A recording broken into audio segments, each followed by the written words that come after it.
అందరికీ నమస్కారం. First thank you Suraj sir, thank you invite చేసినందుకు. ఇక్కడ ఉన్న కమిటీ వాళ్ళకి, ఇక్కడ ఉన్న అందరికీ కూడా హార్ట్ఫుల్గా థ్యాంక్స్ చెప్తున్నాను. కైకరం యూత్ గారు కూడా హార్ట్ఫుల్గా థ్యాంక్స్ చెప్తాను. సో మీ ముందు డ్యాన్స్ చేసిన తర్వాత చాలా విషయాలు మాట్లాడతాను. Thank you so much. ఏంటంటే ఎంజాయ్ చేయండి, హ్యాపీగా ఉండండి. Thank you so much. మా మణికంఠ మాస్టర్ కి మొహమాటం ఎక్కువ, మాటలు తక్కువ, పర్ఫార్మెన్స్ కాదు. ఓన్లీ మీరు కుర్రోళ్ళకి హాయ్ చెప్పారు. ఇక్కడ మీ ఫ్యాన్స్ లేడీస్ ఎంత మంది వచ్చారో వాళ్ళు కూడా ఒక చిన్న చెప్తారు.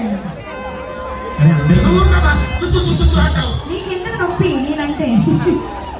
అదే అందరికీ నమస్కారం చెప్పింది. అందుకే అన్న, తమ్ముడు, చెల్లి అందరికీ కూడా థ్యాంక్ యూ సో మచ్. చెల్లి అన్నందుకు మీరు డార్లింగ్స్ అనండి. మీ ఫ్యాన్స్ అందరూ మిమ్మల్ని ఎంతగానో ప్రేమిస్తారు. అదే సూరజ్ సార్ చూసుకుంటారు.